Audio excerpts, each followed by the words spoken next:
ఐదవ రాశి సింహరాశి ఫలితాలు చెప్పుకుందాం. సింహస్యాధిపతి సూర్య, సింహరాశికి అధిపతి సూర్యుడు. కానీ అటువంటి సూర్యుడు ద్వాదశంలో ఉన్నాడు. సింహరాశిలో కన్యలో కుజుడు ఉన్నాడు, ద్వితీయంలో కుజుడున్నాడు, ద్వాదశంలో రవి ఉన్నాడు, అష్టమంలో శని ఉన్నాడు. అసలే కోతి, దాన్ని సారాయి పోశాడు, పిచ్చెక్కింది. మూడు గ్రహాలే. అష్టమి ప్రాణకంటకుడు.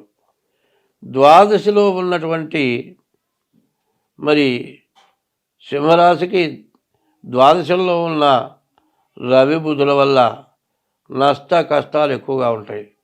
కుజుడు లగ్నంలో ఉండటం వల్ల అనేక రకాల, కేతువు లగ్నంలో ఉండటం వల్ల విపరీతమైన ఖర్చులు ఉంటాయి.